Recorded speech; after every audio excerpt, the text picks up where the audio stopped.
네, 여러분들, 그러면 이어서 계속 나가도록 할게요. 자, 아까도 제가 설명을 했지만, 이런 객실 뷰에 따라서, 나무에 따라서 이게 보이냐, 안 보이냐, 이런 것들이 나눠지기 때문에, 잘 판단을 하시고, 그 다음에 호텔마다 다 다릅니다. 그래서 이 휴양용 관광지에 대한 상담은요, 호텔 정보를 잘 알고 있어야 돼요. 그래서, 콘센트가 있는지, 그 다음에 또 이런 것들, 뭐, 드라이기가 있는지, 이런 것들도 정보를 좀 알고 있어야 그 설명이 가능하다라는 겁니다. 그래서, 객실의 종류, 특히 이제 휴양지에 대한 부분. 그리고 또 그런 경우도 있어요, 여러분들. 유럽 같은 경우에, 특히 이 동남아를 가시다가, 여행을 가시다가 이제 유럽으로 이제 여행을 가시는 분들이 공통적으로 나오는 컴플레인이 있습니다. 바로 숙박에 대한 컴플레인이 있습니다. 숙박에 대한 컴플레인. 뭐냐? 동남아 같은 경우에는 1급이라 하더라도 시설 괜찮아요. 예. 우리나라 모텔 수준? 물론 그보다 못한 것도 있긴 하지만, 근데 대부분의 우리나라에서 판매하는 여행 상품들의 1급 호텔들이 엄청 나쁘거나 그러진 않습니다. 근데, 유럽을 가면요. 보통, 이 삼성급이 나오는데, 이 삼성급도 좋은 거야. 보통, 장급, 장급이 납니다. 여관급. 그래서 시설이 굉장히 안 좋아요. 낙후돼 있고, 막 아침도 진짜 막 빵만 그냥 간신히 좀 먹을 수 있고, 막 그런 형태로 나오거든요. 그러니까 고객들이 뭐냐라고 합니다. 유럽 여행 보통 상품가가, 동남아 같은 경우는 진짜 비싼 것들, 초특급 호텔 하면 150만 원이면 가는데, 유럽 같은 경우는 최소 300만 원이에요. 유럽 여행은. 두 배 차이잖아요, 두 배. 야, 두 배 차인데, 이거 어떻게 숙소가 막 이러냐. 그러니까 동남아만 가신 분들은 그래요. 처음에, 처음 유럽에 오시는 분들은. 근데, 유럽 같은 경우에는 일단은, 여러분들, 아까 항공 운임에 대해서 이야기했잖아요. 항공료가 비싸요, 항공료가. 보통 기본이 100만 원이에요, 항공료가.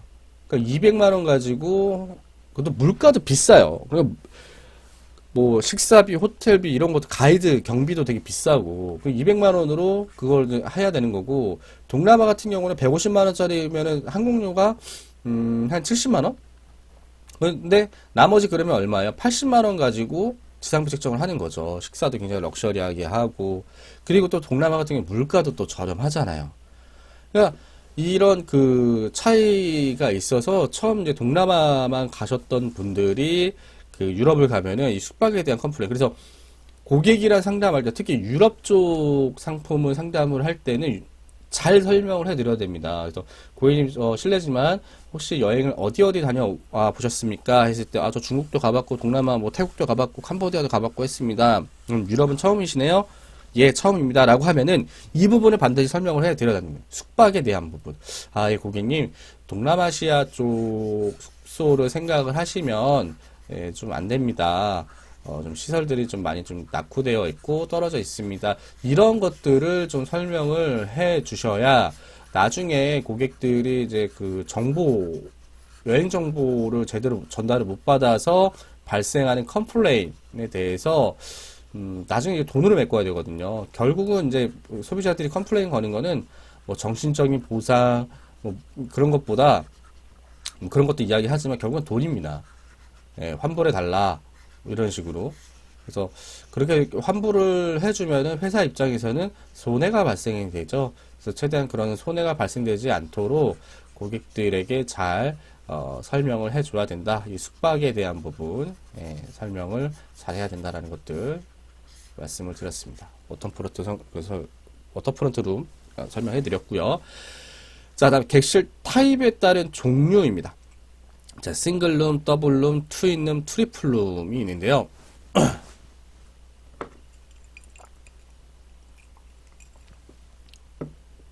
자, 싱글룸 말 그대로 이렇게 객실이 이렇게 있으면 침대 하나만 있는 거. 싱글 침대 하나. 더블룸은 예, 침대 사이즈가 더블 베드로 이렇게 있는 거. 그다음 트윈룸은 싱글 사이즈 베드가 이제 두 개 이렇게 있는 곳. 그다음 트리플룸은 침대가 세 개 있는 거죠. 근데 이 트리플룸은 보통 이제 엑스트라 베드를 이제 추가를 하는 걸로 나와 있습니다. 그래서 이 객실 타입에 따른 종류도 잘 설명을 해줘야 되는데요. 이 여행을 가는 대상이 신혼부부냐,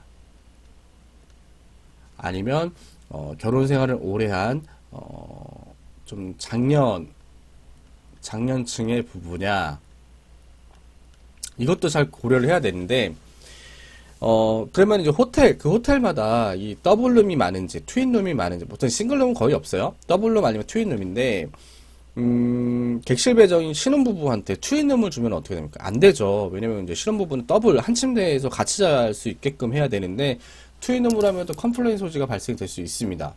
예. 그래서 이런 객실 안에 침대의 종류가 어떻게 되냐, 이런 것들도 잘 설명을 할 필요가 있다라는 겁니다. 그래서 더블룸, 그리고 이 트리플, 그러니까 엑스트라 베드가 들어가냐 안 들어가냐, 이것도 중요합니다. 예를 들어서 어떤 호텔 같은 경우에는요, 객실이라고 하면은 싱글 베드 하나에 더블 베드 하나가 이렇게 있어요. 그러니까 트윈룸인데, 그럼 여기에 엑스트라 베드를 넣는다? 여기는 엑스트라 베드가 들어가지가 않아요. 왜? 더블 침대랑 싱글 침대가 두 개가 있으니까.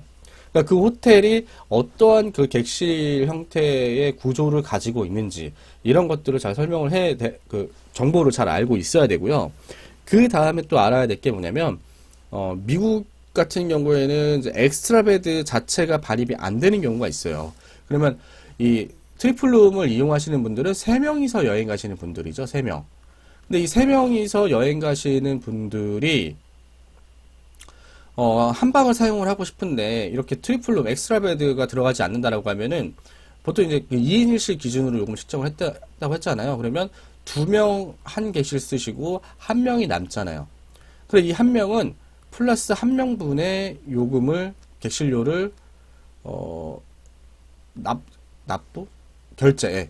추가 결제를 하셔야 된다. 이것도 잘 설명을 해야 됩니다. 그래서 그 여행 상품 요금대로 1인 요금대로 그냥 쭉 설명을 하는 게 아니고, 2인 1실 기준으로 요금이 책정이 되어 있기 때문에, 만약에 3명이서 여행을 가시는데 여기에 트리플룸이 들어가지 않는다라고 했을 때는 1명의 그 추가 객실 요금, 예를 들어서 1박에 10만원짜리 요금이다. 근데 3일짜리 여행이다. 그럼 나누기 2 하는 거잖아요. 나누기 2 하면은 1인당 5만원이거든요. 그럼 곱하기 3박을 하시니까 이 1명은 추가로 15만원을 납부를 하셔야 된다라는 겁니다. 그리고 그런 경우가 있어요. 엑스트라 베드를 추가를 합니다. 객실에 엑스트라 베드 추가가 가능해요. 이럴 경우에 이 트리플룸에 대한 엑스트라 베드 추가 요금이 또 발생이 되거든요. 이 추가 요금은 예를 들어서 이게 1박에 10만원짜리, 1박에 10만원짜리다라고 하면은 한 2만원? 엑스트라 베드를 추가를 하는 게, 그럼 곱하기 3박이니까 그러면 얼마죠? 6만원. 6만원을 추가 결제하셔야 됩니다. 라고 인폼을 드려야 고객들한테 그렇게 설명을 해드려야 이 원가에 대한 부분에 손해가 발생되지 않습니다. 예.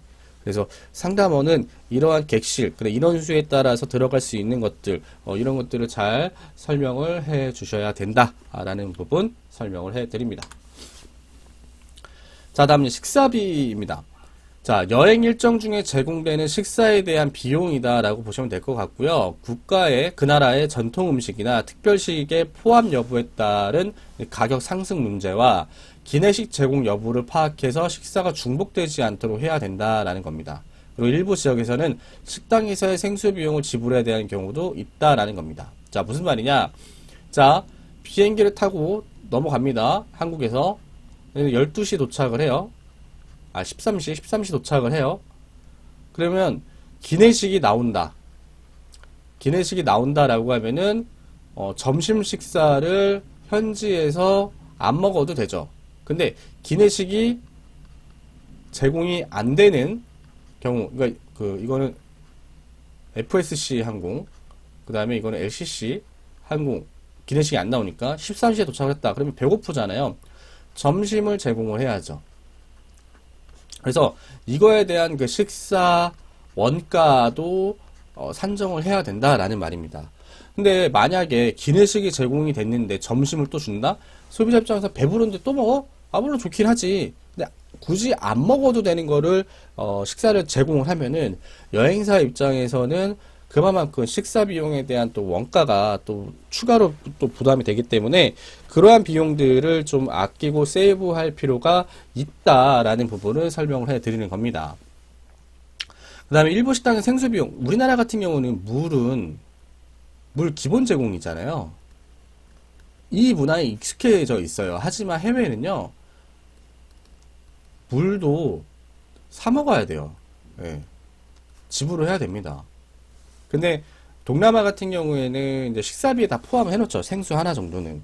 하지만 이제 유럽이나 뭐 이런 쪽에서는 생수도 돈 주고 사 먹어야 된다. 그래서 그런 부분들도 좀 고객들한테 여행 요금을 상담을 할 때 이야기를 좀 해야 된다라는 부분 설명을 좀 해드리고요. 지상교통비, 뭐 전세버스나 기차, 선박 등 이용에 따른 교통비용을 말하고요. 자, 관광지 입장료입니다. 여행 상품에 포함되어 있는 관광지 입장료를 말을 합니다. 그래서 또 현지 가이드 비용, 현지 가이드에게 지불되는 비용, 그 다음에 세금 및 잡비인데요. 항공 운임에 포함되는 경우도 있지만 현지 공항에서 별도로 징수되는 경우도 있습니다. 그래서 잡비는 주로 생수, 과일, 간단한 다과 등 구입에 이제 사용이 되는 비용입니다. 자, 그리고 이제 기타 비용으로는 일반적으로 여행 요금에 포함되는 기타 비용을 말을 하는데요. 그 여행보험료. 자, 여행자 보험료 같은 경우에는 이제 대부분 기획여행에서 상해 사망 시 최고 1억 원의 보상금을 지급하는 기준으로 가입이 되어 있습니다. 근데 여러분들 보험도 잘 알아봐야 될 게 만 10% 미만인가? 사망 시 보험금 적용 불가가 있어요. 그래서 이런 부분 잘 생각을 해야 됩니다. 그래서 아이와 함께 여행을 가시는 분들은 추가로 따로 보험을 가입하시는 게 좋습니다. 뭐 비용도 비싸지 않아요. 한 7,000원 정도 합니다. 예, 보통 5일짜리 여행에서. 그래서 이런 보장 내역들도 잘 확인을 해야 된다. 그걸 좀 추가적으로 설명을 해드리고요. 그 다음에 국외여행 인솔자 비용. 국외여행 인솔자가 만약에 나갈 경우에 항공요금이라든지 그 사람의 인건비 이런 것도 원가로 책정을 해야 된다라는 거고요. 그리고 일반적으로 여행요금에 포함되지 않는 기타 비용 등이 있습니다. 이건 뭐냐면 비자 및 비자 수속 대행료, 선택관광요금, 그 다음에 팁 부분은 이제 현지에서 고객이 줄 건지 말 건지는 이제 본인이 판단을 하시면 되는 거고, 개인적으로 사용하는 비용, 호텔에서 세탁비와 전화 사용료, 포터비, 초과 수화물 요금 등, 그 다음에 간접 비용, 광고비, 통신비, 인건비 등의 비용으로 여행요금에 직접적으로 포함시키지 않고 여행사에서 전체 비용으로 반영을 해서 정산하는 것이 대부분이고, 여행요금에는 포함시키지 않는다라는 겁니다. 자, 그래서 원가 계산서의 작성 좀 넘어가도록 하고요. 원가 산출 시에 유의사항이 있습니다. 출발일자에 따른 성수기, 비수기, 주중, 주말, 연휴 적용 여부 등 확인을 해야 되는데요. 왜냐? 항공요금과 숙박비, 이게 요금이 달라지기 때문에 이 시즌에 따라서 이런 것들을 잘 체크를 해야 된다라는 겁니다. 그래서 여행 기간 확인을 해야 되고요. 인원수에 따라 무료 항공권 제공 여부와 구성원의 연령에 따라 성인인지 소아인지 유아를 정확하게 파악을 해야 되고, 호텔 등급에 따른 요금과 전세버스에 탑승 가능 인원수를 확인을 해야 된다. 그리고 현지 공항세 포함 여부 등을 확인을 하고, 국외여행 인솔자 동행 여부 확인하고, 이에 따른 비용도 확인을 해야 된다 라는 겁니다. 자, 그래서 보시는 화면은 이제 원가 산출 방법인데요. 태국 3박 5일에 대한 15+1 FOC에 대한 원가 산출입니다. 그래서 항공료는 40만원이고, 텍스 5만원, 지상비 18만원, 여행자 보험료 5,000원, 인솔자 출장비 4만원, 1일 기준 해서 총 20만원이라고 계산을 했을 때, 자, 1인당 원가 계산법입니다. 항공료 40만원, 텍스 50만원, 지상비 18만원, 여기 있죠? 지상비 18만원. 그 다음에 보험료 5,000원 들어오고요. 그리고 인솔자 경비. 그래서 텍스. 일단은 그 FOC 항공권이 나온다는 그 조건으로 해서 텍스 5만원 계산해야 되고요. 당연히 인솔자 보험료 5,000원 계산하고 출장비 20만 원이라고 했잖아요. 자, 20만 원. 해서 15명이 가기 때문에 나누기 15명 하면은 1인당 17,000원이 나오는 거죠. 그러면 자, 40 플러스 5만 원 플러스 18 플러스 5,000원 플러스 17,000원 하면은 1인당 원가는 65만 2천원이 나옵니다.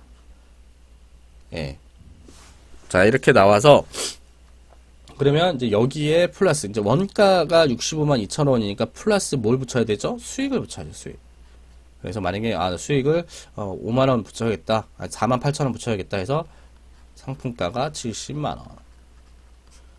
요게 바로 상품가이다라고 보시면 될 것 같아요. 예, 원가 계산하는 거 뭐 어렵지 않습니다. 예. 자, 그다음에 이제 원가 조율하기에 대한 부분인데요. 여행 상품의 원가를 산출해서 판매가를 측정했는데 적정한 판매가가 산출되지 못하는 경우에 원가를 조율해서 적정 판매가가 될 수 있게끔 해야 됩니다. 원가는 70만 원이야. 수익까지 붙였는데 이게 너무 좀 애매한데 이거 70만 원에 소비자 구매를 할까? 좀 가격을 낮춰볼까? 뭐 이런 것들을 고려해 볼 수가 있겠죠. 그래서 어떤 부분들을 고려를 하냐 했을 때 출발 일자를 변경을 합니다. 그래서 항공우님이 저렴한 날짜를 선택하는 방법이 있고, 그리고 호텔도 주말 숙박이 비싸면 주중 숙박으로 조정을 합니다. 여행 기간을, 요일을. 그리고 이런 수에 따라 원가가 달라지기 때문에 여행자 인원을 추가로, 예를 들어서 15명을 기준으로 잡았을 때, 20명으로 잡았을 때, 원가는 더 낮아질 수가 있겠죠. n분의 1을 하기 때문에. 하지만 여기에서 또 고려를 해야 될 게 과연 20명이 다 모객이 돼야 되냐. 최소 출발 인원인 거거든요, 이거는. 15명 모객하는 것보다 20명 모객하기가 더 어렵죠. 그래서 과연 이게 적정한가. 이러한 부분들도 잘 신경을 써야 된다라는 부분입니다. 그리고 국외여행 인솔자 동행 시에 원가가 상승되므로 인솔자 동행하지 않는 것으로 변경을 한번 해볼 필요가 있을 것 같고, 교통비도 이제 국적기 대한항공 아시아나가 비싸면 외국 항공사나 저가 항공사 아니면 경유편 등을 고려해 볼 필요도 있고, 숙박비 같은 경우에도 호텔 등급을 좀 한 단계 낮추거나 동일 등급의 호텔일지라도 외곽에 있는 호텔이 조금 더 저렴하거든요. 그래서 외곽에 있는 호텔 쪽으로 이동하는 방법도 고려를 해볼 필요가 있습니다. 식사비 같은 경우에도 특식을 일반식으로 변경하는 것도 생각해 볼 수가 있고, 그 다음에 일정에 포함되는 관광지, 그래서 입장료가 안 드는 곳으로 좀 변경을 해볼 필요도 있을 것 같고요. 가이드 팁이나 선택 관광 여부, 포함 여부를 조정해서 원가를 조율할 수도 있다라는 겁니다. 자, 그래서 여행 상품의 원가를 산출을 하고 산출된 원가에 적정한 수익을 부과를 해서 여행 요금을 측정한 후에는 고객에게 여행 견적서를 통해서 여행에 따른 여행 요금을 제시할 수 있어야 한다라는 부분입니다. 자, 그래서 여행 견적서 작성 방법인데요. 정확한 출발일과 여행 지역을 표기를 해야 되고요. 각 인원에 따른 정확한 여행 요금 표기를 해야 됩니다. 그래서 포함사항과 불포함사항을 표기를 해서 서로 오해가 없도록 해야 되고요. 숙박은 관광호텔, 일반 호텔 등의 종류에 따라 표기를 해야 되고, 식사는 기내식을 포함해서 조식, 중식, 석식, 횟수를 기입을 하고, 현지 가이드가 사용하는 언어를 표기를 하고 가이드 및 기사 팁 포함 여부를 기입을 해야 된다. 그래서 국외여행 인솔자 동행 여부와 동행 시에 인솔자 경비 포함 여부를 기입을 하고요. 그 다음에 여행자 보험 가입 여부와 가입 시 상해 사망으로 인한 최고 보상액을 기입을 해야 된다라는 겁니다. 자, 그래서 이게 여행 견적서라고 보시면 될 것 같은데요. 이런 식으로 이거는 이제 고객한테 보여드리는 겁니다. 단체명 적고, 여행 기간 이렇게 적고, 여행 지역, 그다음에 여행 요금은 1인 기준 75만원, 그래서 이렇게 인솔자, 이렇게 포함사, 그래서 이렇게 주주주, 그래서 항공, 이코노미 클래스고, 숙박, 관광호텔 1급, 식사는 조중석 기내식 포함이고, 2인 1식 기준입니다. 교통편은 이제 중형 버스를 이용을 하고요. 관광은 포함, 일정표에 표시된 모든 관광, 현지 안내원, 한국어, 공항세 다 포함이 된다라는 건데요. 자, 실질적으로 고객한테 나갔던 여행 견적서를 한번 제가 보여드릴게요. 예. 실질적으로 고객한테 나간 네, 견적권을 제가 한번 보여봐 드릴 텐데,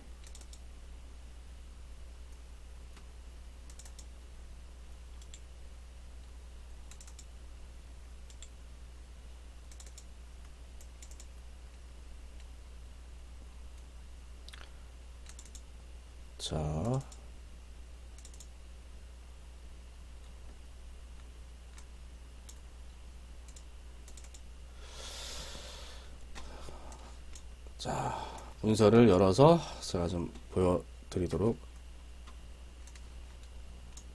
하겠습니다. 잠시만요. 이거 개인정보가 들어있어서 좀 지우고 말씀드릴게요.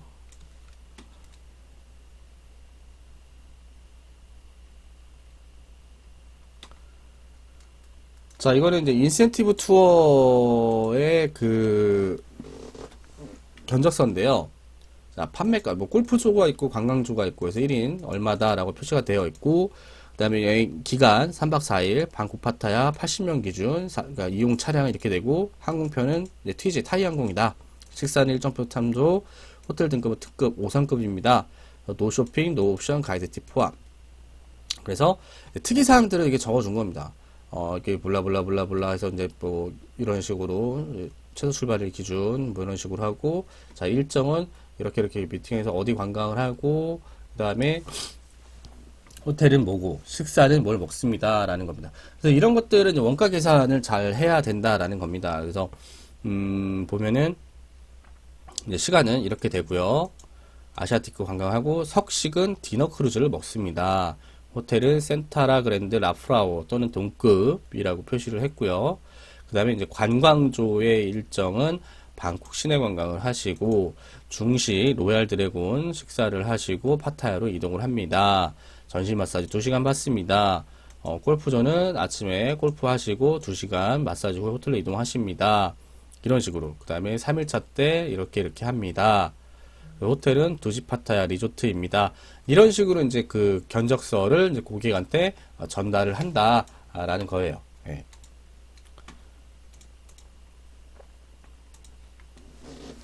그래서 이 여행 견적서에는 고객이 알고자 하는 정보를 다 기입을 해야 된다라는 겁니다. 그래서 여행 상담을 하는데 이렇게 원가를 알아야 돼? 원가를 왜 알아야 돼? 그냥 여행 상품에 있는 정보만 잘 상담하면 되지 않나? 라고 생각을 하시는 분들이 있는데, 아닙니다, 여러분들. 원가 구성 요소를 잘 파악을 하고 있어야죠. 그래서 원가가 어떻게 구성이 되어 있는지 기본적으로 알아두시면 여행 상품을 상담을 할 때 고객이 질문을 했을 때 좀 더 효율적으로 대응을 할 수 있고 대처를 할 수 있다라는 겁니다. 그래서 상담원은 상담만 하는 게 아니고 여행 상품도 기획을 또 할 수가 있는 거거든요. 왜냐면은 단순히 만들어진 패키지 여행 상품 같은 경우에는 그냥 있는 그대로 설명을 하면 되는데, 간혹 가다가 고객이 아까 제가 보여드렸던 인센티브 견적을 원하시는 분들이 있어요. 그러니까 기획여행, 주문여행, 예, 주문여행이라고 하는데, 그랬을 때 고객과 상담을 할 때 여러 가지 좀 질문을 해야 되죠. 어디를 가실 겁니까? 어디를 가실 거예요? 식사는 어떻게 하실 겁니까? 호텔은 어떻게 하실 겁니까? 그러면 여기에서 뭐 호텔은 어디로 하시겠습니까? 라고 했을 때 좋은 호텔이 좋죠. 좀 방 좀 깨끗해요. 그러면 원가를 좀 어느 정도 알고 있으면, 고객님 그러면 특급 호텔을 원하십니까? 아니면은 뭐 중특급 호텔을 원하십니까? 차이점이 뭐죠? 라고 했을 때 뭐 부대 시설도 또 설명을 하실 수가 있고, 객실 타입에 대해서 또 설명을 하실 수 있고, 그러니까 여러 가지 이런 그 원가 구성 요소를 아시면 고객들에게 다양한 상담 그리고 인센티브 견적을 받을 때 정확하게 고객의 니즈를 파악해서 원하는 게 이거다라고 해서 그걸 가지고 그 상품 기획자한테 전달을 한다든지 원가를 내달라고 아니면 본인이 원가를 구성해서 고객과 또 상담을 할 수 있기 때문에 이러한 원가 구성 요소에 대해서는 여러분들이 잘 알고 계시면 상담에 큰 도움이 되실 수가 있다라는 겁니다. 네, 여러분들 그러면은 여행요금에 대한 부분은 여기서 마치도록 하고요. 다음 강의에서 뵙도록 하겠습니다. 수고하셨습니다.